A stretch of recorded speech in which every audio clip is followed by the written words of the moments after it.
자, 그럼 먼저 한 분씩 여쭤볼게요. 어제 TV 토론에서 가장 기억나는 대목. 이런 질문은 대개 막내부터 대답을 하시는 거예요. 고유의 우선순위가 된 것 같은데 네. 뭐 저는 적절한 비유가 나왔던 코끼리 발언을 좀 주목할 필요가 있다. 맞아요. 오늘 막 사실 화제더라고요. 네, 법인카드 논란, 이재명 후보의 법인카드 논란과 관련해서 이제 19년 11월부터 21년 10월 정도까지 법인카드로 이제 과일과 관련해서 뭐 한 2,900만 원 정도 사용한 것이 혹시 집에 코끼리를 키우는 것이냐라는 발언으로 이어졌는데 사실 제가 그 대기실에서 그걸 지켜보면서 그 이야기를 들으면서 코끼리 같다라는 생각을 했는데 후보가 실제로 코끼리 발언 비유를 하시길래 적절한 비유였다 이런 생각이 들어서 코끼리 발언을 조금 주목할 만한 대목이 아니었나 뭐 그런 생각을 했습니다. 코끼리 협회에서 연락이 왔대요. 아 그렇습니까? 우리도 그만큼은 못 먹어요. 이렇게. 네, 아무튼 뭐 비유가 사실은 어떤 비유를 듣느냐에 따라서 상당히 사람 기억에 남는 건 또 다른 차원으로 넘어가는 것 같습니다. 그 계산을 용하게 잘하셨더라고요. 네. 뭐 동물이 하루에 얼마를 먹는가 계산을 하고 또 이제 그 액수면은 평균 모든 과일을 다 통틀어서 어느 정도의 무게를 살 수 있는지를 또 계산을 하시고 그렇죠. 네. 2.8톤이 나왔다 이야기였습니다. 성치훈 의장께서는 어느 대목이 오늘 기억이 나십니까? 뭐 기억나는 대목이 질문인데 네. 기억하고 싶지 않은 대목이 가장 기억나죠. 네. 네, 기가 막힌 말씀이네요. 모든 국민들이 강제적으로 듣기 싫은 말을 듣도록 한 그게 지금 사실 그 토론 이후에 뭐가 가장 기사화되고 뭐가 가장 논란이 되고 뭐가 가장 많이 다뤄지는지를 보면은 그 이 세 글자 쓰고 싶지 않은데 그 단어 아니겠습니까? 그 단어 때문에 지금 그러면은 그냥 다른 단어 쓰지 말고 젓가락 이건 쓸 수 있는 거 아닙니까? 지금 그 말씀하시려고 한 거죠? 네. 근데 그러니까 그 표현도 저는 쓰고 싶지 않아가지고. 그래서 그 표현이 사실 지금 그래서 이준석 후보 좀 들어오기 전에 보니까 SNS에 글을 올렸네요. 그러니까 사과인지 사과가 아닌지 모르겠는 글을 올렸는데 아무튼 본인도 지금 이 발언이 문제되고 있음을 웬만하면 사과 안 하는 이거 사과라고 보기도 어렵지만 그 물러서지 않는 이준석 후보가 이렇게 얘기할 정도면 본인도 이게 논란이 엄청 커지고 있다는 걸 느끼는 거니까. 논란이 되고 있는 겁니까? 화제가 되고 있는 겁니까? 논란이라고 생각합니다. 논란이라고. 네. 그래서 그게 어제 모든 걸 다 뒤엎어 버리지 않았나 저는 그렇게 봤습니다. 네. 저는 들을 때 뭐 그게 다른 그거보다 더 재밌는 게 많은데라는 생각을 했는데 아침에 보니까 그것이 뭐 다른 이제 어제 나온 얘기들 중에 다른 것들을 다 압도할 만큼 얘기가 많이 되고 있더라고요. 저는 들을 때 라이브로 들을 때는 왜 저런 표현을 굳이 왜 저렇게 하지? 약간 좀 과하게 생각하면 뭐지 사퇴할 명분을 만드는 건가 이렇게까지 느껴질 정도로 그 정도였어요? 왜 그런 널 굳이 저런 표현과 저런 발언을 할 필요가 전 느껴지지가 않아가지고 왜 아직도 이해가 안 돼. 왜 저런 발언을 했지? 저거 분명 검토된 발언이었을 텐데. 저도 듣는 순간 양쪽 네. 눈썹 끝이 착 올라가는 느낌이 들었어요. 저런 표현까지도 할 수 있나? 그러니까 내부에 분명 훌륭한 친구들 많이 있는데 그거를 준비된 발언으로서 그런 거 말했다는 게 지금도 솔직히 이해가 안 갑니다. 예. 굉장히 노골적인 표현이기는 네네. 합니다. 그래서 저도 저게 지상파 방송에서 생중계를 하고 있는데 저런 말까지 했구나라는 생각을 하긴 했습니다. 그 얘기 잠시 뒤에 또 우리 할 수밖에 없는 대목이 있어서 또 한 번 더 하기로 하고요. 호준석 대변인께서는 어느 대목이 가장 인상적이셨습니까? 저는 우리가 옛날로 치면 이제 맞선 보는 거 네. 요새 뭐 소개팅 요새는 뭔지 모르겠네. 하여간 그런 걸 하면 네. 그 상대와 뭐 1시간 뭐 차를 마시든 2시간 밥을 먹든 했을 때 그 상대가 어떤 말을 했는지가 그 말이 한마디 그 말이 기억이 나는 것이 아니라 어떤 사람인지를 보는 것이지 않습니까? 네. 저런 사람이구나 이런 사람이구나 하는 그런 것인데 저는 TV 토론 어제도 마찬가지고 쭉 보면서 이 한 사람은 거짓말을 못하는 사람, 그냥 진실한 사람 그런 생각이 들었고 이제 21세기 선진국 대한민국에는 그런 진실한 지도자가 좀 필요한 것 아닌가 그런 생각이 들었고 그 한쪽 후보에 대해서는 무슨 말을 해도 잘 믿어지지가 않는다는 그런 이제 생각이 들었고 오늘 신문들이 사상 최악의 네거티브 토론이다 이렇게 평가를 했던데 저는 그런 생각이 들더라고요. 이렇게 역사상 우리나라뿐만이 아니라 뭐 이렇다 할 그런 나라 중에 대선 후보 중에 이렇게 많은 범죄 혐의와 이렇게 많은 정말 입에 담을 수 없는 얘기들 그런 것들을 갖고 짊어지고 있는 후보가 또 있었던가? 앞으로도 이런 비슷한 그런 후보라도 나올 수가 있겠는가? 그러니까 지금 좀 전에 한 얘기도요. 네. 그거 잘못했죠. 그 지상파 토론에서 그 말을 언급한 것은 부적절했죠. 그렇지만 그게 왜 나왔는지 그 원인은 무엇인지까지 그냥 없는 걸로 할 수는 없는 거잖아요. 네. 그러니까 네거티브 하지 말자는 건 좋은데 자 그러면 그렇게 많은 범죄 혐의와 입에 담을 수 없는 그런 일들이 다 있는데 그거 그냥 다 묻어버리고 예, 이런 거 없는 걸로 치고 우리 정책 얘기만 해. 이렇게 하는 게 맞는 건가요? 대통령 뽑는데? 저는 그 이재명 후보가 갖고 있는 그런 것들이 야, 나중에 한 10년, 20년 지나서 우리 그 후세들이 보면 아니 이런 사람이 대통령 후보에 나왔다고? 그게 진짜야? 사실이야? 할 정도의 그런 것들이 많았잖아요. 근데 그런 것을 검증하고 지적하고 그 앞에 그거 얘기하는 거 아닙니다. 다른 부분들 있잖아요. 앞에 과일도 그렇고요. 그런 것을 네거티브다. 왜 사상 최악에 이렇게 토론을 하느냐 하는 것이 그게 맞는 건지 저는 아주 심각한 그 의문이었습니다. 다음 질문으로 넘어가 보겠습니다. 오늘 성치훈 의장께서 평소와는 다르게 굉장히 엄숙한 표정을 하고 있으셔서 당황하신 것 같은데. 네, 약간 원래 우리 항상 시작할 때 네. 그 눈길을 걷는 걸 보면서 차분하게 시작하는데 아, 약간 그 먼저 하셔가지고 영상 아, 타임 예, 없었네요. 예, 약간 네. 뭐랄까 네. 텐션이 딱 올라가게 굉장히 되거든요. 무게를 이렇게 갖고 계셔가지고 제가 말하는 게 좀 조심스럽습니다. 합니다만. 그렇게 말씀하는 거니까 저를 또 공격하시는 것 같은데 아 그렇지 않습니다. 네, 마음의 준비됐습니다. 아 네네네. 임승모 대변인께요. 역시 역시 기자들이 네. 예측할 수 없는. 자 그래서 네. 이번에 질문 이렇게 드려보도록 하겠습니다. 이준석 후보를 빼놓고 네. 나머지 세 후보 중에서 누가 잘하고 누가 못한 것 같습니까? 이준석 후보를 제외한다면 저는 그 중에서는 김문수 후보에게 공을 돌려드리고 싶어요. 아. 김문수 후보가 1차 토론이었나요? 그 이후에 MVP는 이준석이었다라고 취지로 발언을 하신 적이 있는데 또 받은 게 있으면 돌려드려야 되는 게 있기 때문에 또 김문수 후보가 뭐 사실 기억에 남지 않는다라고 말씀을 하시는 분들도 있는데 이게 오히려 이런 토론에서는 그게 전략일 수 있다. 왜냐하면 김문수 후보의 소위 그 무색무취 또 다른 어떤 후보나 다른 어떤 인물에 의지하는 이런 비판이 오히려 마이너스하지 않는 전략도 일종의 대선을 끌어나가는 전략일 수 있거든요. 그래서 그런 측면에서는 김문수 후보의 어떤 그런 태도가 전략이라면 나쁘지는 않은 전략이었다라고 생각을 하고 오히려 이재명 후보, 권영국 후보, 권영국 후보의 경우에도 어떤 뭐 굉장히 좀 고압적인 태도라든지 말을 끊는 태도라든지 이런 것들이 보였고 이재명 후보의 경우에는 계속해서 좀 말을 돌리려는 모습들이 1차 토론 때부터 이어지고 있는 반면에 김문수 후보 같은 경우에는 1차 토론에서는 조금 준비를 많이 안 해오셨다라는 어떤 그런 비판도 있었는데 2차 토론 때는 공격을 좀 많이 하신 것 같아요. 근데 뭐 이제 형수욕설이나 이런 것들을 언급하셨는데 3차 토론 때는 그래도 뭐 정책 위주로 일부 언급하신 것도 있어서 1차 토론 때 비해서는 조금 성장하셨다라는 측면에서는 이준석 후보를 제외한다면 김문수 후보에게 좀 많은 점수를 드리고 싶습니다. 네. 성 의장님 그 이제 재미없는 답변이었나요? 만족을 못 하시는 것 같은데요. 너무 티가 나네요. 아니 그런데요. 아니, 죄송합니다. 제 질문이 아니, 없으면은 저도 오늘 좀 저기 엄숙하게 생각해 가겠습니다. 임 대변인께 네. 제가 왜냐면요. 다시 저한테 오나요? 제가 어떤 말씀을 하신 다음에 괜히 말했네. 제가 반응을 보이면은 네. 누가 저한테 그러더라고요. 그 네. 진행자의 온당한 태도가 아니다. 아닙니다. 예. 뭐 그런 그래서 비판은 그냥 언제든 들으면은 이렇게 고개를 한번 끄덕인 다음에 다음 질문들 그냥 넘어가라. 알겠습니다. 네, 알겠습니다. 그래서 제가 그쪽을 지향을 하고 있는데 알겠습니다. 너무 또 좋습니다. 저도 모르게 또 반응을 보일 때도 있습니다. 예, 제가 죄송합니다. 발언하면 뭐 멈춰 반복하셨던 것 같아요. 제가 기억을 잘못하고 있는 건가? 어제 그 이제 오늘 저보고 한판 하자고. 아니요. 너무 엄숙하게 있다고 야, 하네요. 예. 네. 이재명 후보께서는 늘 봐도 좀 여유가 있으신 그런 목소리와 톤을 유지를 하고 어제도 능수능란한 그런 모습을 저는 많이 보게 됐습니다. 그런데 이제 이재명 후보는 빼고 이재명 후보 측에서 민주당 측에서 봤을 때 나머지 세 분 중에 누가 그나마 잘했던 것 같습니까? 사실 1차 토론 때는 이준석 후보가 잘했죠. 야, 예. 근데 저는 점점 하얀 곡선이라고 보거든요. 그러니까 이준석 후보가 잘했다고 지적받은, 그러니까 잘했다고 칭찬받은 포인트를 잘못 짚은 게 아닌가라는 생각이 들었어요. 왜냐면은 이준석 후보가 날카로움도 있고 네. 또 뭐 글쎄요, 국민들이 느끼기에 뭐 국민의힘 보수 지지층이 볼 때는 어떻게 보면 또 시원함도 있을 것이고 네.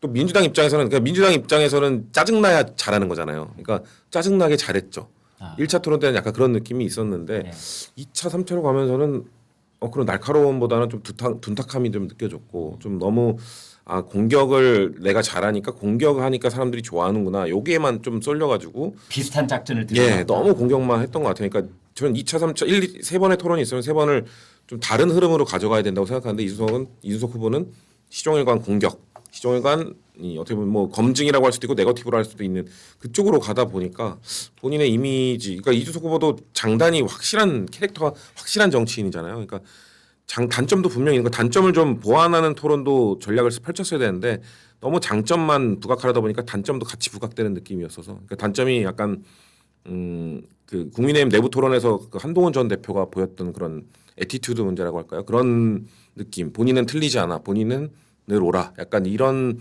그런 단점이 좀 부각됐던 것 같아서 그래서 저는 어제 토론에서는 이준석 후보가 많이 실점하네라는 느낌이 들었고 김문수 후보는 아까 또 언급해 주셨는데 1차 때는 정말 준비 안 된 후보 느낌이 들었거든요. 근데 점점 하다 보니까 마지막 토론 때는 그래도 이제 준비가 좀 되신 것 같다는 느낌이 들어서 그래서 이준석 후보보다 마지막 때는 김문수 후보가 더 잘한 것 같다라는 느낌이 들었습니다. 임승호 대변인이 네. 굉장히 주의 깊게 그래서 지금 안 쳐다보고 있습니다. 예. 공감하는 표정을 저도 끄덕끄덕이고 있었습니다. 네, 허 대변인께요. 이제 김문수 후보 어제 모습에 뭐 많은 분들이 박수도 보내고 저는 개인적으로 김문수 후보가 이렇게 두 박자 늦게 반응 보이실 때가 있잖아요. 그게 묘한 매력으로 다가올 때가 있어서 이제 그런 생각이 들었는데 네, 아무튼 이제 김문수 후보 빼고 이제 국민의힘에 봤을 때 네. 나머지 세 후보 어떻게 총평하시겠어요? 김문수 후보 저는 되게 매력이 있거든요. 저는 그때 당내 경선 토론회 할 때도 이제 바로 옆자리에서 보면서 그때도 비슷한 패턴이에요. 안철수 후보 AI 잘 모르시죠? 막 그러면서 하니까 아닙니다. 저기 챗GPT도 쓰고 퍼플렉시티도 쓰고 뭐 이러면서 이제 얘기하는데 약간 어눌하지만 진실하구나 거짓말은 안 하는구나. 그리고 이분이 준비가 안 됐다 뭐 공부를 안 했다 말씀하시는데 이분이 경기지사를 8년 했어요. 작은 사실 대통령이잖아요. 경기지사. 그때 엄청난 성과를 냈습니다. 경기도가 획기적으로 변화한 때가 그때입니다. 장관도 했잖아요. 국회의원은 12년 했는데 국정에 대해서 준비가 안 돼 있다라는 것은 그거는 이제 동의하기가 어려운 얘기고 이준석 후보는 이제 축구로 치면 닭공이죠. 닥치고 공격 하다 보니까 저는 김문수 후보 입장에서는 김문수 후보의 성정상 못하는 그런 그 닭공을 이제 이준석 후보가 많이 해준 것이 김문수 후보 입장에서는 되게 그 도움이 되는 측면이 있었다고 생각해요. 근데 막 너무 이제 닭공하다 보니까 가끔 골을 먹을 때가 있지 않습니까? 막 다 최전방에만 나가 있다가 그런 그 장면들이 좀 어제 나왔었던 것이 아닌가 싶고 이재명 후보는 이제 하여간 그냥 걸어 잠국인데 무조건 이제 수비인데. 그게 좀 되게 성의 없게 느껴지는 거죠. 그러니까 뭐 극단적이시네요. 뭐 이렇게 말을 돌리고 구체성이 없고 들어간 거에 대해서 그리고 제일 중요한 거는 진심과 애정이 느껴지지 않는다라는 거예요. 저는 국민에 대한 진심과 애정이 느껴지지 않는다. 저는 거북섬 뭐 이런 걸 보면서 제가 이제 구로구에 있거든요. 네. 구로구에 개발해야 될 곳들이 있어요. 네. 옛날 거기가 공단 지역이라서 지금도 아직 그냥 큰 공장 지역 같은 데로 남아 있는데 개발을 하면 이게 동네가 획기적으로 좋아지는데요. 근데 거기에 민간 기업을 만약에 유치해가지고 거기 뭐를 만들었는데 이게 공실률이 87%가 되고 목숨을 끊는 사람이 나오고 거기 지금 카페 대여섯 개만 남아 있다. 그러면 저 같으면 진짜 잠을 못 잘 겁니다. 잠을 못 잘 거야. 잠을 못 이루죠. 그게 마땅한 태도 아닙니까? 그런데 그분은 그 장사 잘 되나 모르겠어요. 내가 기업들 다 꿰어가지고 이렇게 한 거예요. 이런 이 태도들이 대한민국을 맡아도 저렇게 할 거 아닌가 저분이 그런 생각이 들게 하는 거죠. 저는 제일 그 이재명 태도의 토론을 보면서 후보의 토론을 보면서 제일 문제는 저는 그거였습니다.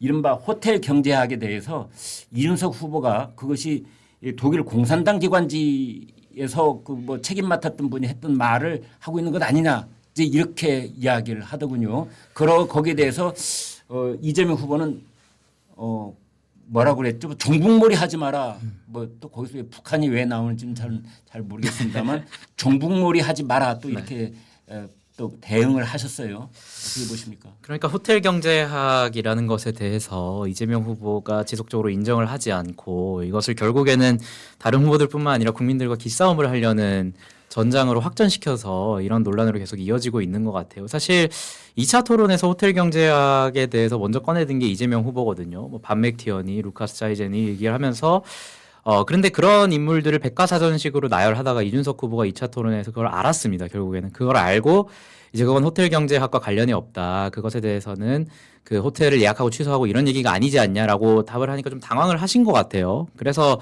저희가 이제 이준석 후보랑 개혁신당이 좀 조사를 해보니까 결국에는 그 루카스 차이제 그분이 뭐 공산당과 관련해서 뭐 저널리스트나 활동을 하신 분이기 때문에 결국에는 본인이 꺼내온 그 경제학이라는 것이 공산당식 경제학 그리고 공산당식 어떤 논란에 휩싸일 수 있지 않겠냐. 왜냐하면 이건 이준석 후보가 꺼냈던 아이템이 아닙니다. 루카스 차이제라는 인물은 결국엔 이재명 후보가 꺼낸 것인데 그 부분에 대해서 설명을 해달라 또 설명을 요구한 건데 팩트는 어떻게 됩니까? 뭐 저희가 말씀드린 그대로죠. 아, 그대로고 맞습니까? 네. 그대로인 상황에서 결국에는 설명을 하면 되는 것인데 그것을 또 왜 나한테 북한을 뒤집었으냐. 사실 북한 얘기를 한 게 아니거든요. 독일 공산당 이야기를 한 건데 그것을 뭐 종북몰이라고 하면서 조금 주제를 또 누그러뜨리는 모습을 보였는데 결국 그분이 그런 당에서 활동을 하는 상황에서 어떤 그런 경제학론을 펼쳤다면 그 경제학론 자체가 이재명 후보를 끌고 온 것이 굉장히 우리나라의 어떤 자유시장 경제에 맞지 않을 수 있다라는 그 점을 지적한 건데 그것에 대해서 또 입틀막을 하시는 겁니다. 결국에는 그것이 어떤 이론이고 그것이 어떤 상황에서 나왔는지 설명을 하면 되는 것인데 또 뭐 색깔론이니 뭐 종북몰이니 이렇게 가시는 게 왜 또 적절한 질문에 대해서 답을 하시지 않을까 뭐 이런 생각이 좀 들었습니다. 성 의장님 바로 이제 이 대목에서 이재명 후보는 사실 내가 얘기하고자 했던 맥락이 있는데 앞뒤를 자르고 나를 공격하기 위해서 바로 그 부분만 딱 자꾸 들이미는 것에 대해서 답답함을 여러 번 표시하는 걸 봤어요. 그러니까 사실 요 관련 논쟁은 네. 그러니까 국가 재정을 국정 운영하는 데 있어서 국가 재정을 어느 정도까지 풀고 뭐 기본소득이 됐든 그게 네. 뭐 재난지원금이 됐든 이런 그 아니면 뭐 지역 화폐가 됐든 그런 것들과 관련된 재정을 그 쓰는 거에 대해서 쓸 것인가 말 것인가의 토론이 돼야 되는 것이거든요. 그러니까 재정의 네. 역할을 강조하다가 그쵸. 이제 나왔던 얘기가 호텔 경제. 그렇죠. 그러면서 그 이재명 후보가 그렇게 표현해 극단적 예를 보였던 그 그림 하나. 네. 그러니까 거기에 지금 여기 다 쏠려버리면 저는 재정을 풀 것인가 말 것인가에 대한 논의 진지하게 해야 된다고 생각하거든요. 네. 민주당은 국가 경제가 너무 안 좋으니까 네. 풀어야 된다는 입장이에요. 근데 저는 저희가 무조건 옳다고 생각하지 않기 때문에 어느 정도까지 풀 것인가 아니면은 푸는 거에 대한 국민적 동의는 어느 정도까지 허용할 것인가. 사실 작년 총선 때도 이 재난지원금 관련해서 국민의힘의 총선 백서에 그 민주당의 재난지원금 정책이 가장 좋은 정책이었다라는 쪽으로 그 여론조사 결과인데 그게 나왔었잖아요. 네. 그런 것처럼 국민의 보수층에서도 이거를 어떻게 생각하는지에 대해서 진지하게 논의를 해야 우리가 만약에 정권을 잡게 된다 하더라도 재정을 푸는 거에 대한 정책에 대해서 좀 진지하게 견제 목소리 들은 걸 바탕으로 추진을 할 텐데 그냥 호텔 경제학이냐 아니냐 여기에만 지금 쏠려 있잖아요. 그러니까 TV 토론이면 저는 그래서 재정 어떻게 할 건데 여기에 얘기가 쏠려 되는데 그냥 호텔 이것만 되고 있단 말이에요. 저는 그게 안타까워요. 그러니까 그래서 그게 뭐 공산당 누가 했든 국민들이 보실 때는 야 그래서 너네 그 공산당이 했건 누가 했건 뭐 하겠다는 건데 그래서 그 정책 방향이 뭐라는 건데 국민들 이렇게 생각하실 거라고 좀 봐요. 그래서 네.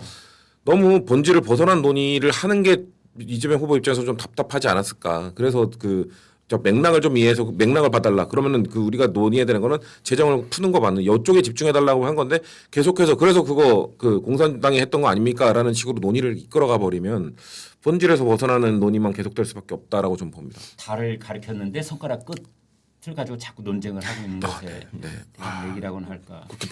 그렇게 멋있게 정리를 해주시니까 또 감사합니다. 제가 오늘은 민주노동당 권영국 역할을 해봤어요. 왜냐면 저쪽은 다 2대1 구도가 돼 있는 것 같아서.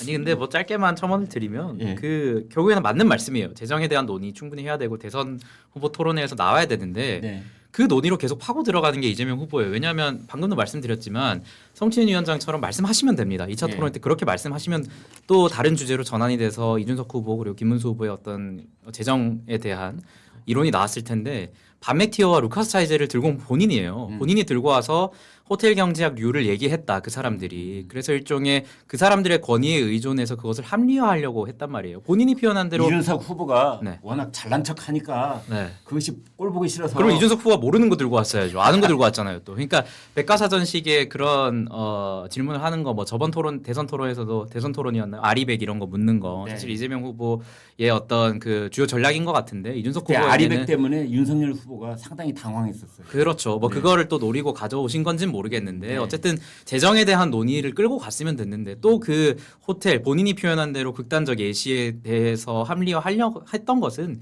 이재명 후보기 때문에 앞으로는 이재명 후보에게 좀 그런 논란이 나왔을 때 말씀하신 것처럼 그런 논의로 좀 확장을 시켰으면 좋겠다라고 조언을 해주시면 될 것 같아요. 호 대변인께서는 이 호텔 경제학 논란 어떻게 정리를 하세요?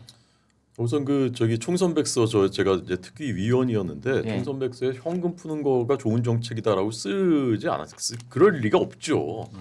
그때 재미를 봤다 민주당이 돈 풀자는 걸 재미를 봤다 그런 이제 응답 많았다라는 거고요. 저도 이제 다시 이제 제 지역구 얘기로 다시 이제 얘기를 한번 풀어가 보자면 저희 지역구에 이제 그 법정 선거운동원이 전원 청년들이 지금 하고 있거든요. 네. 자원한 청년들이. 네. 근데 이제 제가 유세를 한번 해봐라 당신들도 네. 그랬더니 이제 3명이 자원을 했어요. 네. 근데 놀랍게도 3명이 다 똑같이 원고에다가 공산주의가 되는 것을 막아야 된다고 쓴 거예요. 아, 예. 근데 이게 누가 시킨 게 아닌데 이 젊은이들이 본능적으로 이걸 느끼는 거예요.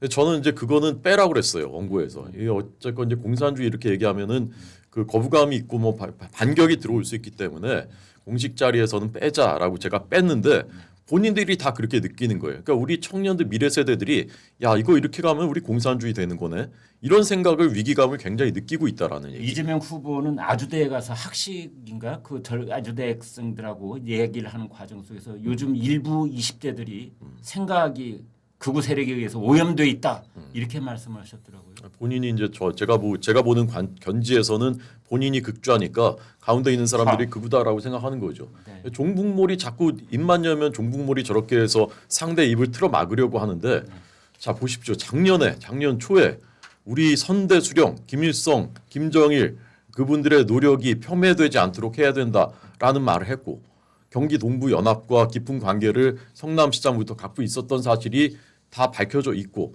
그리고 최근에는 이 귀를 의심하게 하지 않습니까? 우리 정부가 탱크로 밀고 올라가려고 하는 거를 북한이 잘 견디다가 휴전선에다가 장벽을 그거 막으려고 높이 쌓았다. 이런 말을 하는데 이것을 난 종북 아니다 이렇게 얘기하면 이게 설득력이 있는 겁니까? 북중러를 적대시했다는 것을 탄핵 사유에다가 적어놓고 그랬었지 않습니까? 그리고 이 저기 돈 푸는 거 이게 재정 확대라고 하는데요. 미국의 신용 등급이 최근에 강등됐잖아요. 미국 같은 기축통화국 돈을 찍어내는 나라도 돈을 푸는 거 안 된다라고 국제사회가 보고 있는 거지 않습니까? 우리나라가 비기축통화국 가운데 지금 부채 증가 속도가 2등이에요. 2등. 문재인 정부 때 400조 원을 더 늘려놔가지고 1000조 원이 됐어요. 70년 동안 쌓였던 나라빚을 5년 만에 2배로 늘려놓은 신공을 보여줬는데 그때 경제가 그렇게 좋아졌습니까? 재정을 풀어가지고 아무 한거 없이 그게 다 어디로 들어갔는지 모르겠어요. 태양광 카르텔, 좌파 카르텔, 이권들 다 그 나눠 먹은 거 다 국민들이 감사원 감사 결과를 알았지 않습니까?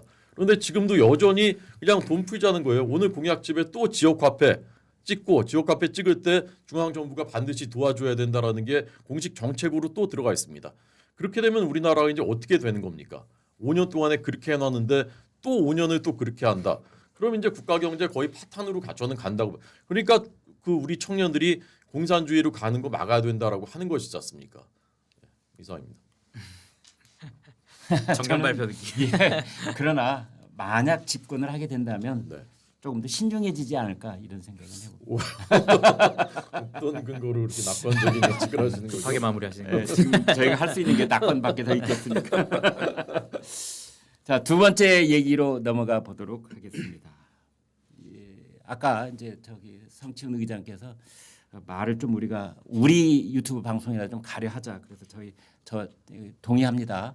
이제 그런데 그래서 말을 좀 순화해서 말씀을 드려본다면 이재명 후보의 그 아드님 되시는 그분이 이제 어느 뭘 글을 올렸다. 그래서 연예인 중에 카리나라는 여성분이 계십니다. 이제 그분을 성희롱을 했다 논란입니다. 논란거리는.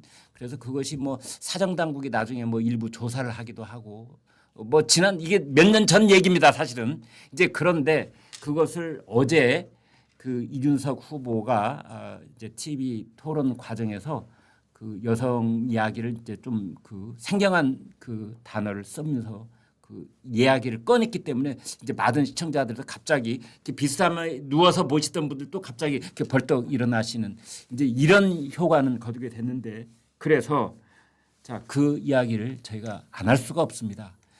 자, 임승원 대변인께요. 일단 팩트가 어떻게 되는 겁니까? 뭐 그런 얘기를 한 건 맞습니까? 이재명 후보 아드님이? 팩트를 말씀드리면 이준석 후보는 토론회 과정에서 뭐 특정 대선 후보나 대선 후보의 아들 뭐 가족을 가리킨 건 봤고요. 일단 일반적인 사례를 통해서 문장을 던진 것이죠. 그래서 이준석 후보가 네, 한 말 이준석- 속에는 네. 이재명이랑 세 글자가 들어가지 않았다. 이준석 후보가 뭐 이재명 후보 아들에 대해서 무언가를 말했다. 뭐 이런 표현은 저는 성립하지 않는다라고 보고요. 네. 이 발언 같은 경우에는 사실 적정 정도의 어떤 수위 조절이 필요하다라고 하니 뭐 신체 관련 발언이라고 제가 네. 명명을 하겠습니다. 신체 관련 발언 관련해서 이준석 후보가 이제 여의도 유세 백브리핑 현장에서 발언한 게 있습니다. 이 부분에 대해서 국민들께서 불편함을 느끼셨다면 그 부분에 대해서는 좀 유감을 표한다라는 표현이 있었고요. 이런 반응인 것 같아요. 전체적으로 어떤 여론이나 이런 반응을 보면 아무리 다른 어떤 발언을 인용한 것이라 하더라도 그 발언을 말씀하신 것처럼 지상파 그리고 다른 분들이 볼 수 있는 것에서 그대로 발언하는 것이 옳냐 뭐 이런 것에 대한 비판이 있는 것 같고요. 또 나머지로는 이제 이재명 후보와 권영국 후보가 왜 여성 혐오 이런 기준에 대해서 말을 하지 못했느냐 뭐 이런 발언도 있는 것 같습니다. 바로 똑부러지게 그 말 자체는 여성 혐오다 이렇게 함직한데 권영건 후보도 굉장히 좀 망설이더라고요. 네, 뭐 즉답을 네. 하기에 나중에 또 SNS에 뭐 글을 올리긴 했지만 그런 비판들이 있죠. 근데 뭐 저는 이준석 후보도 SNS에 밝혔듯이 본인에 대해서 어떤 특히나 민주진보 진영에서 있었던 어떤 여성 혐오 딱지나 내지는 뭐 갈라치기 딱지에 대해서 그럼 과연 민주진보 진영 내에서 동일한 기준을 적용하고 있는 것인지 묻고 싶었다. 뭐 이런 입장을 밝힌 바는 있습니다. 다만 이준석 후보가 그 이후에 국민들께도 일정 부분에서 어떤 원색적인 발언이 인용된 것에 대해서는 사과의 뜻을 표현했기 때문에 저는 뭐 개혁신당 대변인 그리고 선대위 대변인으로서 그 부분에 대해서 후보가 이미 입장을 밝힌 만큼 저는 개혁신당 대변인으로서 그 불편함 그리고 느꼈을 불편함에 대해서는 당연히 다시 한번 사과드린다. 뭐 이런 말씀만 좀 드리겠습니다. 성치훈 의장께서는 아직도 얼굴에 노기가 이렇게 쏘려 계세요. 아닙니다. 아이고. 그런데 일단 팩트 그 이재명 후보의 아드님이 그런 글을 올린 건 맞습니까? 뭐 밝혀졌나요? 그러니까 아직도 의혹 그분이 아닌가? 모호하다. 예, 뭐 저는 그것도 사실 그게 유튜브 그러니까 가세연이라는 데 제일 먼저 얘기를 꺼냈다면서요. 가세연은 수많은 거짓으로 수많은 고소고발 당했던 분들이라 뭐 팩트인지 그분들이 말한다고 팩트 체크가 되는 건 전혀 아니잖아요. 물론 사실을 말한 적도 많지만 네, 그러니까 뭐 네. 뒤섞여 있는 분들이기 때문에 네. 그래서 저는 이 발언, 이 관련된 의혹 제기 역시 뭔가 이준석 후보가 그 커뮤니티라고 하죠. 인터넷 온라인 커뮤니티에서 좀 다룰 법한 이야기를 공중파 토론으로 끌어왔다라고 보는 거거든요. 그러니까 그냥 거기서 소화되면 되는 수준의 내용이라고 생각해요.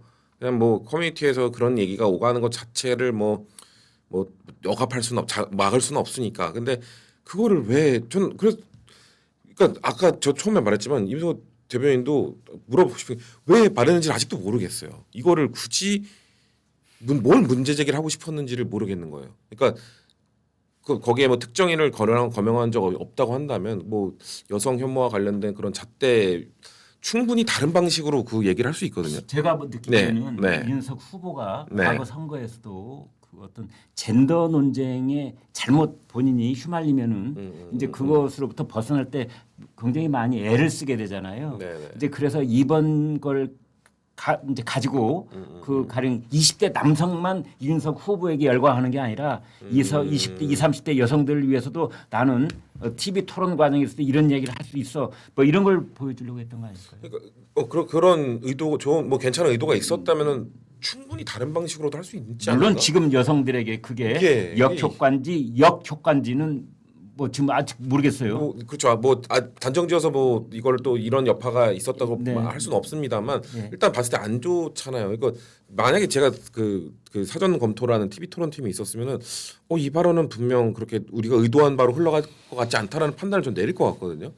물론 일어난 나라면 안 그랬다라는 게 좀 무책임해 보일 수는 있습니다만 그래서 그런 문제 제기를 하고 그런 쪽으로 본인을 어필하고 싶었으면 수많은 다른 방식과 수많은 다른 예시들이 있는데 왜 그런 논란이 될 그걸 몰랐을까요? 저는 솔직히 이해가 안 돼요. 그러니까 우리가 어떤 신랄하고 통렬한 그런 발언도 미학적 하한선 밑으로 내려가면 상대편을 이유에 불문하고 그냥 불편하게 만드는 그런 일이 왕왕 있었습니다만 호 대변인께서는 약적 들으면서 어떤 생각하셨습니까? 패스하면 안 되나? 패스하겠습니다. 패스가 정답이었습니다. 패스도 되는 거 아닌가요? 패스 되는지 진작에 알려주신 반칙 아닌가요? 저희 또 패스를 몇 번 쓸 수 있나요? 저도 패스권 아껴두겠습니다. 많이 배워야겠습니다. 네. 네, 어제 뭐 새로 나온 얘기는 아닙니다만 그 이재명 후보 반복해서 말씀드리지만 이재명 후보가 지금 1등이 되고 있고 이재명 후보에 대한 얘기가 어제 사실은 그 어제 TV 토론 과정 정량적으로 나중에 분석을 해보면 이재명 후보에 관한 얘기가 제일 많은 게 또 사실이었습니다.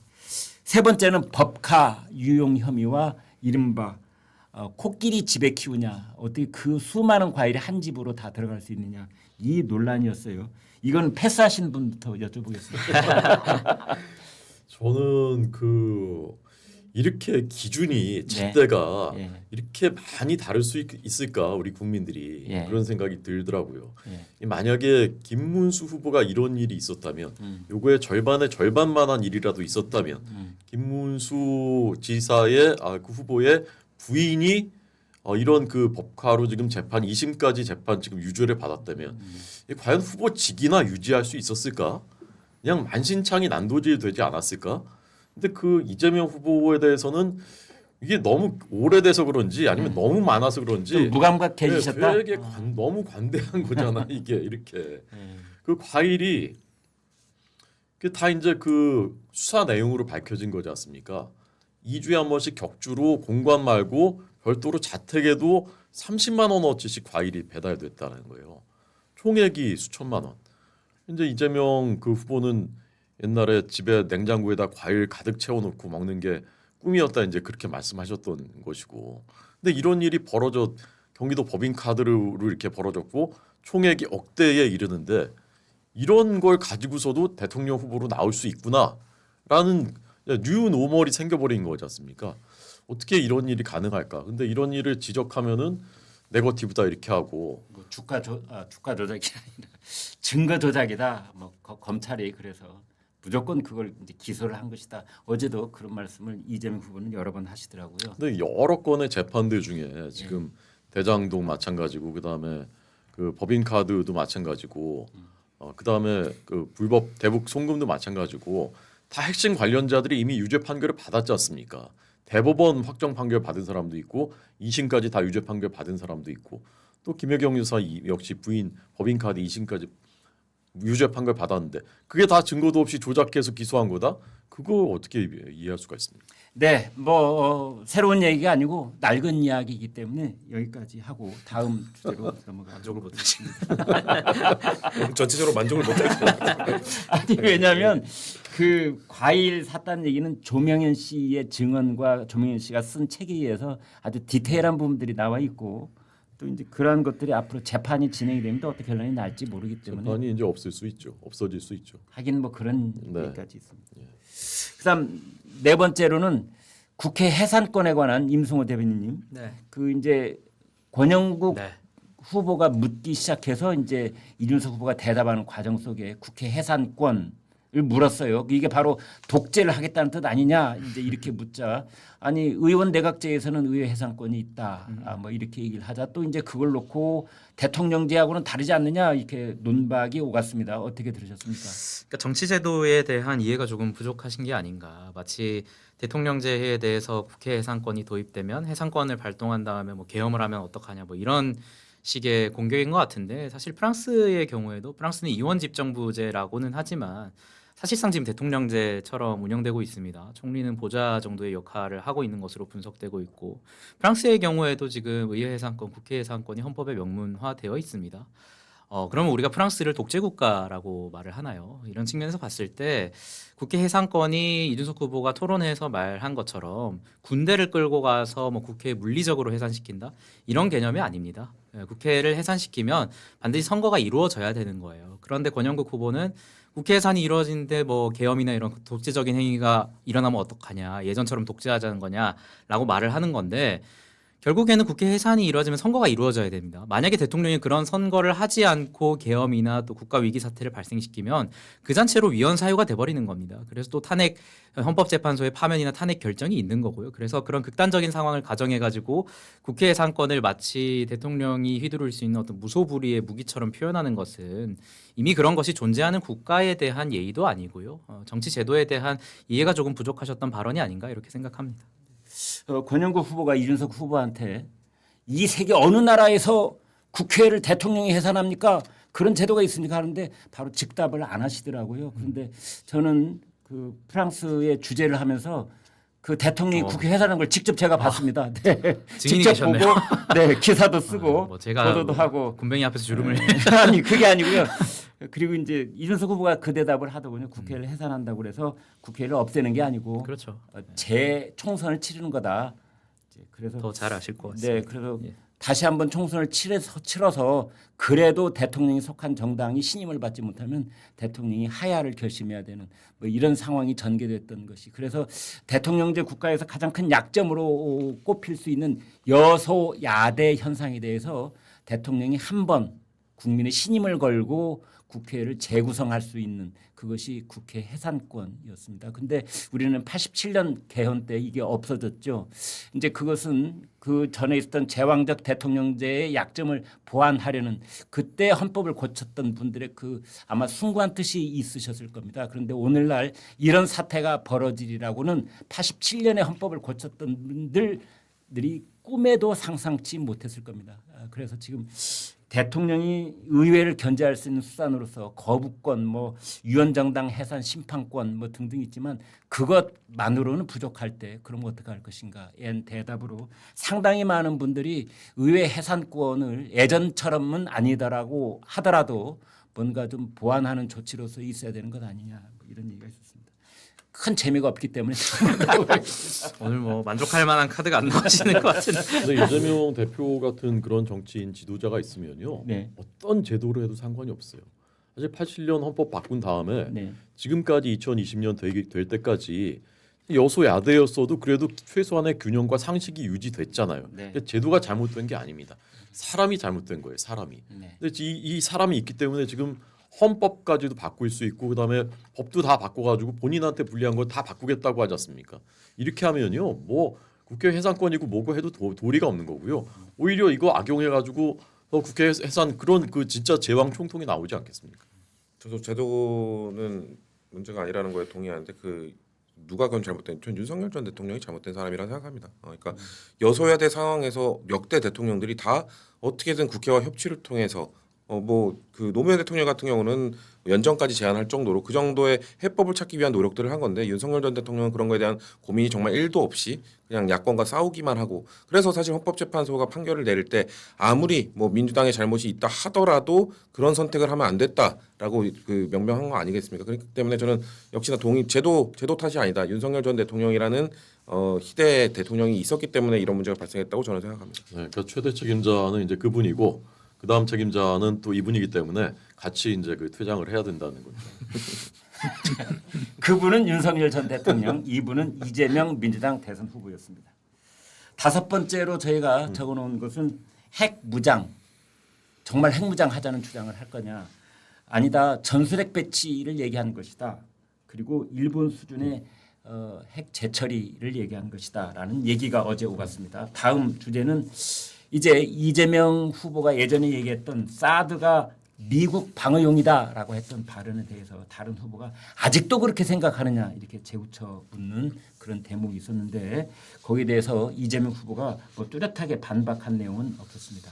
그 다음으로 넘어가겠습니다. 일곱 번째, 계엄이 곧 내란인가라는 입장을 그 김문수 후보는 어제도 이제 피력을 하셨습니다. 호준석 대변인께요. 네네. 자, 김문수 후보께서 가지고 있으신 생각은 이런 것 같아요. 계엄 그 자체는 잘못됐다. 나도 사과를 했다. 그러나 계엄이 곧 내란이다. 계엄을 곧 내란이므로 윤석열 정부에 같이 있었던 사람이 내란 동조범이다라고 하는 것은 언어 폭력이다. 뭐 그때는 말이 좀 격양되시는 그런 측면도 있었습니다. 어떻게 정리해야 됩니까? 법치국가에서는 법원의 판결이 나와야 그게 확정되는 것이지 않습니까? 네. 근데 이제 다 레이블링 해가지고 이제 본인들한테 적극적으로 동의하지 않은 세력은 다 내란 세력이라고 벌써 딱지를 다 찍어놨잖아요. 그리고 네. 제2, 제3의 내란을 숨어서 꿈꾸는 자들이 있는데 죄다 법정에 세워야 되고 그 법정은 깨끗해야 된다라고 공언을 하지 않습니까? 그러니까 이제 이때 피해 숙청이 있을 것이다. 그리고 사법부도 다 이제 우리가 쥐락펴락할 것이다라는 말을 거리낌 없이 하지 않습니까? 그리고 카톡까지 검열해가지고 내란 거기에 동조하는 사람들은 색출하겠다라는 것이지 않습니까? 이게 우리가 보고 있는 현실이죠. 내란은 국헌 문란의 목적으로 폭동을 일으키는 것이라고 형법에 규정이 돼 있는데 이게 내란에 해당하는지 안 하는지는 대법원 최종 판결까지 가봐야 그 다음에 얘기를 할 수 있는 겁니다. 그러니까 지금 단계에서는 내란이라고 규정할 수 없는 것이고 더더군다나 윤석열의 아바타가 김문수다라고 자꾸 이제 그 딱지를 씌우려고 하는데 윤석열 대통령하고 김문수 후보하고 친하게 지내는 거 보신 적 있습니까? 오죽하면은 비상경 국무회의 때도 안 불렀잖아요. 오면은 꼬장꼬장하게 반대하고 이제 그걸 골치 아플 것 같으니까 안 부른 거 아니겠습니까? 비상경에 한 번도 찬성을 한 적이 없고 지속적으로 반대를 했는데 어떻게 해서 비상계엄 세력이 되는 거죠? 김문수 후보가. 그것도 모자라서 내란 세력이다라고 하고 다 국무회의 위원들 다 일어서 봐. 다 사과해. 이건 그 우리 인민재판 때 봤었던 거잖아요. 인민재판이라는 게 중국의 인민재판이 중국은 2000년까지 법관이 그 사법고시 붙은 사람들이 아니에요. 법조인들이 아니에요. 그냥 뭐 동네 뭐 그 장성 출신들이 많이 했대요. 그런 장면들이에요. 그러니까 지금 똑같이 하려고 하지 않습니까? 비법조인들도 대법관으로 만들겠다. 그렇게 하는 그 장면들이 다 이제 오버랩이 이제 되면서 우리가 지금 어디로 가고 있는 거예요? 우리나라가 대한민국이 그런 생각을 하게 만드는 거죠. 네. 이런 이야기 언제 들어도 옳은 이야기 같은데 이제 이것을 저희 그 시청자들께서 어느 정도 받아들이고 계시는지 그리고 우리 중도층 무당층에 계신 그분들은 또 이것을 얼마나 절박한 임박한 이미넌트한 그런 현안으로 받아들이시는지가 중요할 것 같습니다. 다음 얘기로 넘어가 보겠습니다. 어제 TV 토론 과정에 나왔던 얘기 중에 재판 중지법 그건 황제도 하지 않는다라는 말을 김문수 후보가 했습니다. 성치훈 의장께요. 근데 그런 것에 대해서 지금 오늘 나온 뉴스를 보니까 그 더불어민주당 공약집에 대법관 증원 이게 이제 거기 명시가 돼 있다는 보도가 또 있더라고요. 그래서 처음에는 비법조인 대법관 이거 뭐 철회하고 그다음에 대법관 100명 이것도 철회했다 이렇게 이제 알고 있었는데 결국은 그게 다 나와 있는 것 아니냐 이런 얘기가 좀 올라오고 있습니다. 그러니까 그 대법관 증언 얘기가 나올 때마다 그리고 비법관 출신 아니면 비법조인 출신 네. 이 이야기가 십수년이 더 된 이야기고 네. 그리고 제가 찾아본 저의 서칭에 의하면 네. 가장 먼저 정당 차원에서 대법관 증언을 이야기한 건 2010년 한나라당입니다. 아, 예. 한나라당이 당시 여당일 때 네. 사법제도 개선 특위를 만들어서 네. 당시 원내대표가 안상수 원내대표를 기억하는데 그러니까 그 창원 가신 원내대표겠죠. 네. 창원 시장 하셨던 그리고 그 당시 특위위원 발표했던 사람이 여상규 전 의원이에요. 아, 그 당시 예. 의원이 아니었던 것 같은데 네. 그분이 한나라당에서 발표했던 사법제도 개선 특위 거기에 내용에 네. 대법관을 24명으로 증언한다가 들어가 있었고요. 아, 예. 그리고 비법관 출신 그때는 검토안에는 원래 지금 이제 그 대법관에 이제 검사 출신이나 이런 법관 판사 아닌 사람도 되잖아요. 네. 그때는 아니었던 걸로 알고 있는데 그때 그래서 안에는 그 한나라당의 안에는 대학 교수도 대법관 될 수 있도록 하자라는 안도 있었어요. 네. 결국 관철이 안 됐겠죠. 그 이후 추진 과정에서 그러니까 한나라당도 그게 국민의힘이에요. 국민의힘도 과거에 충분히 대법관 증언 관련된 논의를 했었단 말이에요. 네. 그러니까 대법관 증언은 참 다 누구나 필요로 하는 건데 다만 대법관 증언을 하기 위해서는 대법관 후보 추천위원회의 중립성과 공정성을 어떻게 더 높일 것인가 이거를 논의를 하면 되는 거죠. 근데 네. 이거를 대법관 늘리는 것 자체에 대해서 이거 뭐 사법부 장악 시도다 이런 식으로 프레임을 짜버리면은 한나라당도 과거에 주장했던 국민의힘도 과거에 주장했던 내용을 오롯이 토론할 수가 없는 거예요. 그렇기 때문에 저는 이 사법 대법관 증언뿐만 아니라 저는 그 비법조인 출신의 대법관 이거는 전 거기에는 이견이 있거든요. 헌법재판관은 저는 비법조인 출신이 들어가야 된다고 생각하는데 대법관은 괜찮은가라는 전 개인적 의견을 갖고 있어서 이거에 대해서 논의를 좀 충분히 해볼 만한 거거든요. 헌법재판소는 국민의 눈높이에 맞춰서 뭔가 판결을 내려야 되는 곳이니까 일정 부분을 비법조인을 넣자. 독일의 헌법재판소 다 비법조인 출신들 들어가 있거든요. 그런 것처럼 근데 또 이 얘기하면은 김어준 늘려는 거냐 이런 식으로 해버리면 논의가 안 되잖아요. 그러니까 사법부 장악 이런 것 관련해서도 여기 이런 김광일 유튜브 쇼 같은 데서는 진지하게 정책적 논의를 해볼 수 있는 그런 기회가 됐으면 좋겠는데 재미없겠죠? 패스하겠습니다. 네. 저도 뭐 너무나 무거워지는 건 싫습니다만 네. 그런데 네. 저희 이제 시청자들께서는 사실은 이런 질문을 던지세요. 난 이런 거에 사실은 어떤 날카로운 지적이 있다고 보는데 네네. 윤석열 대통령이 의사 증언한다고 했다가 이렇게 큰 고생을 하고 결국 물러났는데 이재명 후보 또 대법관을 증언하겠다는 얘기를 꺼냈다가 또 큰 고생을 하는 것 아닌가. 그렇죠. 왜냐면은 증언하면은 그만큼 그 권위가 떨어지니까 네. 희소성이 떨어지니까. 지금 14명 대법관인데 이걸 뭐 2배 이상 늘리겠다는 거 아니에요? 예를 들면 현재 법사위 계류된 게 30명이니까. 이거 뭐 100명짜리도 안도 있고 그 개별 의원들 아니라 뭐 30명도 있고 50명 안도 있고 30명을 무난하게 통과시키려고 100명은 그냥 아니 페이스메이커로 이렇게 띄운 거 아닙니까? 100명과 30명이 중간쯤 하자. 그래서 100명과 30명 중간이면 어디예요? 확인되지 않은 개인적 의견이십니다. 그러면 65명이 중간입니다. 60명쯤은. 프랑스는 대법관이 150명인가 120명인가 많아요. 그러니까 거기는 이제- 나라마다 차이가 있는 건데 네. 근데 저도 이렇게 극단적으로 늘리면은 사법부의 반발이 심하겠죠. 근데 일단 대법관 증언의 가장 핵심은 일단 업무가 너무 과다하다예요. 그래서 한 적정수, 그게 적정수가 저 어느 정도인지 모르겠습니다만 사실 지금 대법관 14명 중에 대법원장과 법원 행정처장 2명은 지금 재판을 안 하니까 그 전원 합의체 아니면은 그러니까 2명 빼면 사실 12명이에요. 그러면은 12명 갖고 이 지금 대법원으로 올라오는 것들을 다 소화하기에 너무 과다하다. 좀 인력이 너무 부족하다는 얘기가 분명히 있기 때문에 내부에서도 저는 적정 수준을 찾아가면 동의할 거라고 생각하거든요. 그렇기 때문에 그게 몇 명이라고 제가 말씀드리기 그렇습니다만 그래서 뭐 반발 때문에 아까 시작했던 의대 정원 문제처럼 결국 사회적 갈등만 키우고 그냥 끝나는 거 아니냐라고 말씀하신 거에 대해서 그냥 그렇게 되지 않도록 의대 정원도 갑자기 그냥 2,000명 해버려가지고 그렇게 된 거잖아요. 그러니까 말씀하신 것처럼 저도 그냥 100명 해버리면 안 될 거라고 생각해요. 충분한 논의와 검토를 한나라당이 2010년에 24명이라고 제안한 이유도 분명히 있을 거고 그런 차원에서 논의를 거쳐서 저는 정해야 되는 숫자라고 생각합니다. 근데 네. 결국에는 시기의 문제인 것 같아요. 한나라당 얘기하시지만 한나라당의 유력 정치인이나 한나라당의 유력 대선 후보가 대법원의 유죄 취지 파기환송 판결을 나온 다음에 뭐 24명 증언 이런 얘기를 한 게 아니잖아요. 성추민 위원장님께서도 알고 계실 거예요.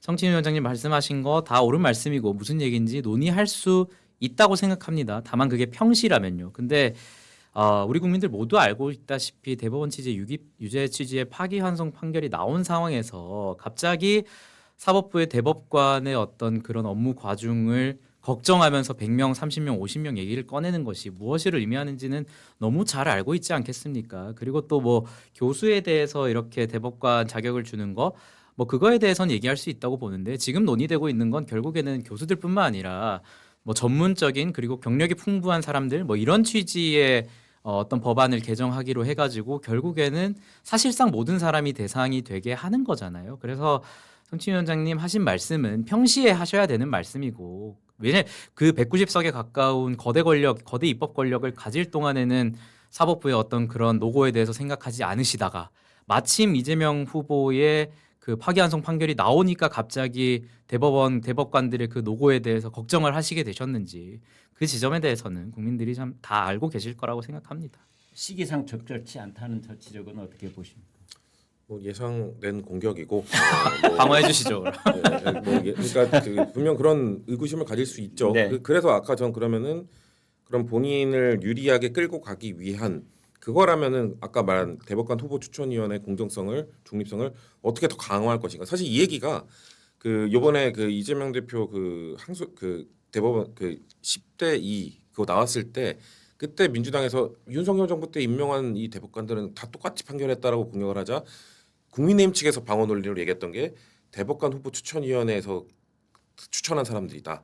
윤석열 대통령이 최종 승인을 했을 뿐이지 그 사람들이 다 윤석열의 마음에서 나온 추천된 사람들이 아니다라면서 그러면은 그때 그 방어를 했거든요. 저도 똑같이 그 방어 논리를 쓰는 거예요. 그럼 대법관 늘리는 편향성, 자신에게 유리한 판결을 내리는 대법관을 늘리려는 것 아니냐라는 의구심이 있으면 대법관 후보 추천위를 어떻게 공정성을 늘리기만 하면 돼. 이 시기라 하더라도 공정성을 담보할 수 있는 방식만 있으면 증언에도 전혀 재판에 영향을 안 줄 거 아닙니까? 그런 쪽으로 대법관 추천위원회의 공정성을 담보하기 위한 특별위원회를 또 하나 만들면 되겠군요. 지금 비꼬신 거죠? 네. 비꼬심을 그대로 받고 넘어가겠습니다. 추천위원회도 많은. 그래서 우리나라가 위원회 공화국이 돼가는 그런 측면도 없지 않아 있습니다. 다음 이제 11번째 아이템으로 넘어가 보도록 하겠습니다. 어제 저는 처음 듣는 얘기였는데요. 김은수 후보가 그 워싱턴에 있는 한 한인단체 회장이 이재명 후보의 그 쌍방울 관련 대북 송금 건을 걸어서 미국 재무부, 국무부, 유엔 안보리에 공식으로 고발을 했다. 그래서 만약 여기에서 이게 그 혐의가 그 증거가 있다는 식으로 귀착이 되면은 이재명 차기 대통령이 될지도 모르는 분이 미국 입국 자체가 어려워질 수도 있다. 뭐 이런 얘기까지 나왔어요. 어떻게 보십니까? 그러니까 그 사실은 보니까 그 미국의 워싱턴에 있는 교포 언론에서 예. 그 처음 보도를 했다고 하고 네. 나중에 보니까 그때는 이제 그 신 목사라는 네. 분, 뭐 패스터 신 이렇게만 돼 있었는데 네. 나중에 보니까 그 사람을 찾아내서 인터뷰를 한 유튜브 영상이 있더라고요. 네. 분이 뭐 제임스 신인가 한국 이름도 있더라고요. 그러니까 네. 그분이 직접 얘기를 했습니다. 그러니까 사실은 사실인 것 같아요. 그분이 그 한인 단체에서 고발을 했다라는 것은. 네. 근데 그것이 과연 이제 뭐 미국 정부가 그것을 어느 정도 비중이니까 받아들일 것이며 어떻게 뭐 결정을 할 것인가 그거는 이제 좀 그 다른 차원의 이제 문제인 것 같고요. 그것과는 별개로 미국 정부가 지금 어떻게 보고 있는가 이재명 정부의 탄생에 대해 그 탄생 가능성에 대해서 그걸 봐야 되는 거죠. 근데 우리가 이미 트럼프 일기 행정부 때의 국가안보부장관인 허버트 맥마스터의 그 회고록을 통해서 다 알게 됐었던 사실은 그 당시에 트럼프 일기 행정부는 문재인 정부를 사실상 동맹으로 생각하지도 않았다는 거죠. 북한을 위해서 우리한테는 거짓 정보를 줬다라고 썼어요. 그러니까 판문점에서 만날 때도 그 트럼프 와가지고 김정은 만날 때도 문재인 오지 말라라고 했었다는 거예요. 막 억지로 막 끼워 막 꾸역꾸역 해가지고 결국 잠깐 거기서 마치 관광 가이드처럼 몇 분 같이 동행을 한 거예요. 문재인 대통령이. 근데 그런 그 경험을 갖고 있었던 트럼프 대통령이기 때문에 얼마나 걱정이 됐으면 한덕수 대행한테 전화해가지고 당신 대통령 나올 거냐고 이제 물어봤겠습니까? 그러니까 만약에 이재명 정부가 탄생을 한다면 미국 정부 트럼프 정부가 그 실리를 중시하는 정부가 우리나라를 어떻게 볼 것인지는 명확한 거예요. 이건 안보의 문제만이 아닙니다. 원전, 뭐 방산, 조선 다 마찬가지예요. 얼마나 신뢰할 수 있고 저 정부가 우리가 마음을 터놓을 수 있을 만한 정부야.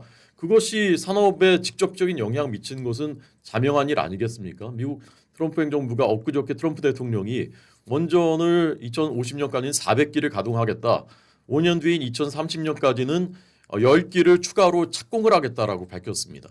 원전 한 기 가격이 10조 원이 넘어요. 우리가 체코에서 수주했었던 원전을 기준으로 말씀드릴 때. 그럼 우리한테는 그야말로 이제 르네상스거든요.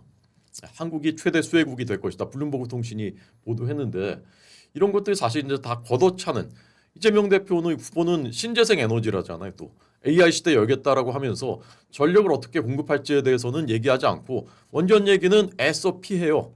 그냥 애둘러서 오늘 나온 뉴스 보니까 4대 강보 다시 개방하겠다. 4대 강보 개방하겠다. 네, 그 얘기도 하셨더라고요. 네. 네, 그래서 문재인 정부 시절에 그런 환경 정책, 에너지 정책이 상당 부분 다시 복원되는 게 아닌가 뭐 이런 생각을 하게 하는데 꼭 그대로야 되겠습니까만은 아니 그 이상으로 될 가능성이 많죠. 아, 그 이상으로 될 가능성이 그 이상으로 될 가능성이 이 공약집에도 그 대법관 그 증언도 뭐 공약집에 또 넣었더구만요. 이재명 후보가 뭐 그거는 내가 지시한 건 아니고 지금 논의할 문제는 아니다 이렇게만 했지만 비법조인 그 문제. 근데 정청래 위원장은 보세요 그 두고 봐라 할 거다 이렇게 얘기하지 않습니까? 그러니까 다 하나하나 이제 현실이 돼가는 거죠 지금. 네, 성치훈 의장께서 대응하실 말씀이 이만큼 있겠지만 제가 시간 관계상 오늘 단일화 얘기를 또 해야 되기 때문에 지금 짚고 그냥 넘어가겠습니다. 하실 말씀 굳이 있으시면 하셔도 됩니다. 단일화 얘기 재밌을 것 같습니다. 아, 네, 알겠습니다. 패스권을 그래서 저희가 이제 그 정한 어제 나왔던 얘기들 중에 이제 이준석 후보가 얘기했던 뭐 요즘 중고생들이 어머니한테도 무지막지한 욕설을 하는데 이게 누구한테 배웠겠느냐 뭐 이런 뉘앙스의 말을 한 바가 있고 그다음에 이제 김문수 후보가 당선되면 윤석열 전 대통령 사면할 거냐 이렇게 이제 이재명 후보가 재우쳐 묻자 김문수 후보는 이재명 후보를 향해서 이재명 후보 본인이 당선되면 셀프 사면할 거냐 이렇게 또 대응을 하자 그 짧은 대답 속에 이재명 후보가 그건 현행법상 안 되게 돼 있습니다 또 그러더라고요. 그런 대목까지 개헌으로 고치면 또 어떻게 하겠다는 건지 뭐 이런 논란들이 그 이후에 이어졌습니다.